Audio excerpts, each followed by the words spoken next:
It's nearly 11, November the 28th. It's Friday, and that means there are a load of brand new movies out today. So every single Friday, I think it's really important for us to speak to movie critic Van Connor so that we know which movies are worth going to see. We can make our own minds up, of course, but it's always nice to know what Van thinks. He doesn't hold back. Welcome back to the show, Van Connor. How are we? Pleasure as always, Mr. Ball. How you doing this week? All good. Feeling festive now after the Christmas light switch on last night in Kidlington. I mean, have you got... Oh, yes. anything... I saw you were there milling it in the snow with Santa and, yeah. Anything festive going on in your life yet, or do you just wait until December like I normally do? Do you know what? I'm hosting a Christmas movie quiz next week. I've actually written and I'm hosting a movie quiz specifically about Christmas movies. Wow. In Leighton Buzzard, so I'm going to do that. And this year I get to host not one, but two screenings of the same Christmas movie in the same week, and it is of course the greatest Christmas movie ever made, Die Hard. So I get to do that twice in Christmas week this year. The Nakatomi building will be back. Oh yeah, it ain't Christmas until Hans Gruber hits the floor. You exactly. know what I mean? Yippee-ki-yay and all that. Yippee-ki-yay. We'll stop there. All right, so two movies to talk about today. We're going to start with Christy, right? Yeah, so Christy, which is a new movie from David Michôd. This is the biopic for female boxer Christy Martin. Now, I was unaware of Christy Martin, as were you, and you actually have a boxing background.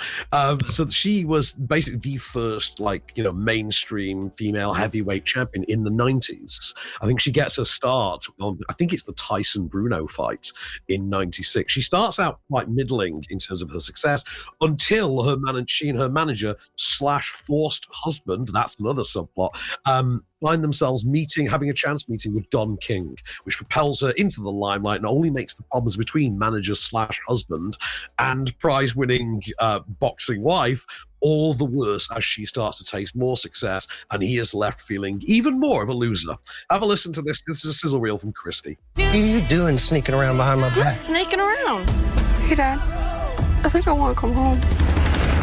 You want to lose your trainer, your career, all of it? Honey, you are like family to me. I am worried about you. I've heard some stuff. What stuff? There's no Christy Martin without me. I need help, Mama. He's angry at me all the time.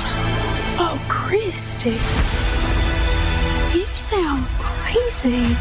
I mean, I've seen the trailer to this. It looks really good, and it looks like it's got quite a lot of ups and downs. I mean, to be fair, if you've seen the trailer, you've seen the movie, because there's nothing unique or original about this particular biopic at all. This is one of those that's so by the numbers, and it really needn't be, because there's so much potential going for this. I want to single out, I don't even know who the actor is playing Don King in this. I didn't get a chance to look that up. I think he's the guy from Walking Dead and Lois, Superman and Lois. Really great sort of scene-stealing moments as Don King, but also I think this is Ben Foster's movie. I didn't even realize it was Ben Foster for the entirety of the movie, because the performance is so out of character and unhinged. It's Ben Foster, so that's kind of normal for him, but also the makeup effects they've put him under age him about 20 years to the point that he is unrecognizable. The big thing that's letting this down for me is basic, by-the-numbers storytelling, very predictably put together, very plodding. You've got direction, style, all that stuff that's just phoned in. This is nowhere near the same league as a very similarly pitched I, Tonya, for instance, with Margot Robbie about, 2017, I think, 2016. And then, of course, you've got the LGBT creds of this, which... I'll be honest with you, you struggle to get past when it's Sydney Sweeney doing it, given what Sydney Sweeney is and represents in reality.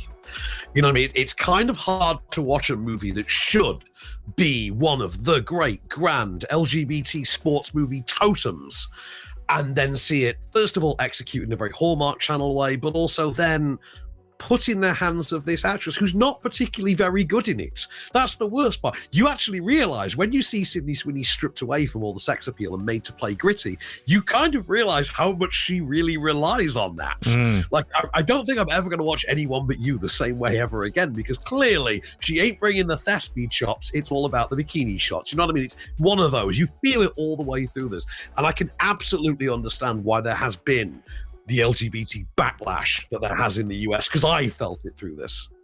Well, if you want to go make your own mind up and go and see it, it does look interesting. Check the trailer out, like Van said. I mean, I suppose you wouldn't need to see it if you watch the trailer from what he said. You know, I would say, if you were someone that just collects all the sports movies, if you were someone that thought the George Foreman movie was good, that really liked The Smashing Machine with Dwayne Johnson recently, just absolutely check this out. But if you want something slightly more than that, like a film, then no. Well, you can see Christy, the nearest cinemas showing it over the next couple of weeks. At the moment, we can see are in High Wycombe and in Reading. Next, then, we are going to look at Primitive War. So what do you want to start with on this one, Van? This is very, very, very different to Christy, I assure you. So, do you remember Monsters in 2009? Yeah. By Gareth Edwards. It was like a cheap and cheerful sort of, a movie set in a world in which monsters had become real. It was a basically stripped down survival movie, but the gimmick was that the director, writer, editor, Gareth Edwards, also did the visual effects, literally on a map book in his bedroom.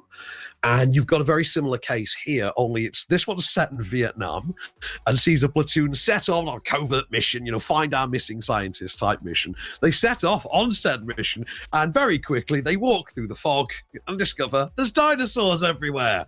Wouldn't you believe it? Dinosaurs in Vietnam, and Doctor Who is nowhere to be found. That's the movie. Survive the dinosaurs, survive Vietnam. I've got a clip for you. We were attacked last night.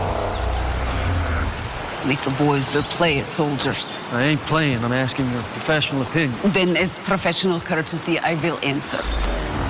It was fast and it was strong. It ambushed me clean. It was covered in feathers, I think. It was at least 8 to 10 feet tall. Raptors, big ones. A lot bigger than specimens I've seen for Velociraptor or Deinonychus. I've counted 6 big ones in the valley. The most intelligent of these monsters. This lady knows her stuff. Thank you. What she's not telling us, that I don't trust. Trust is earned, Sergeant. I'm sorry, is that meant to be a Russian accent? Yes, that is meant to be a Russian accent, and that is Trisha Helfer, a.k.a. Number 6 from Battlestar Galactica. The blonde lady in the red dress? Yeah. That's her, grunged up, putting on the worst Russian accent you ever heard. The weirdest thing is that accent's kind of in keeping with the movie. Like the movie itself, outside of the whole dinosaur element, but just the movie. Monsters had this as well, only it was slightly better acted. It knows what it is. It knows it's stupid. It knows it's basically a high-end sci-fi channel movie, but it doesn't care. It's going for it anyway, and it's going to chuck in as much fun as it can along the way. And the special effects and the sort of the verisimilitude of it all varies. It runs the gamut from absolutely cartoonish to actually surprisingly photorealistic. But if you want to know what kind of a basic movie this is a movie that's set in Vietnam, right, in 1968. Literally begins with, the helicopters going over the jungle. Yeah. Fortunate Son by Creedence playing over the top of it, and then they still feel the need to add the text, Vietnam, 1968. And you think, yeah, we got it, pal. We've got it, because that's what every Vietnam movie ever has done to start with. Like, with the exception of Apocalypse Now, they pretty much all open with that shot. Yeah. Did you need it? Good Morning Vietnam. Is it Good Morning Vietnam? Robin Williams? Oh, what did he open with? I can't remember what. I'm trying to remember what that bit. But that starts very similarly with what you just described. Well, they all do. It's the textbook of Vietnam movies. And that's the thing. It knows the Vietnam tropes. It's doing them. It's having some fun with it. And then it's got these kind of makeshift budget price special effects that do run that quality spectrum of, poor, cartoonish to actually quite good. And in the middle of it all is Trisha Helfer from Battlestar Galactica just chewing the scenery with this insane Russian accent. And then Ari Gold from Entourage as the clearly shady colonel. You know what you're in for. If you like a good Asylum or Sci-Fi Channel kind of movie, this is basically the sort of economy plus version. I wouldn't say premium, but this is economy plus. If we're going with airline rules, economy plus. So not quite as good as, say, Jurassic Park, but not that far behind. No, definitely not. Definitely not Jurassic Park. I would say this is on the level of the Jurassic Park knockoff from 1993, the Roger Corman made Carnosaur. If you can get that reference, you'll love this movie. And wasn't this like a budget of only £1 million or something like that? It was 7 million quid they spent on this. 7. I mean, believe me, you can't figure it out because just the practical filming looks like this cost more than 7 million. And that's before you get into how much time and actual processing power got put into the VFX. Amazing. Well, I mean, I love kind of dinosaur movies, so this is on my list. Primitive War is in select cinemas and it's available on video on demand apparently already as well. So you wouldn't need to leave your own home if you're going to watch it that way. Brilliant. All right. Well, thank you for that, Van. Anything big to look forward to for next week? Yeah, next week, to be honest, I'm looking forward to Five Nights at Freddy's 2. That's one. But there is a Kiefer Sutherland Christmas movie that a friend of mine actually helped film. Oh, wow. I'm obligated to see it because my friend was involved, but actually, I kind of want to see this. It just sounds nuts. It's a Kiefer Sutherland British set Christmas comedy. And I think it's Sky Cinema's big release next weekend, but I can't wait to see that. We have also got an afterlife rom-com called Eternity to watch, which is basically a love triangle in the afterlife. Oh, see, now that's caught my ear. I'd be interested to see what that's all about. We will talk to you about both of those next week then, Van. Have a lovely weekend. Till the next time, good sir. Thank you very much.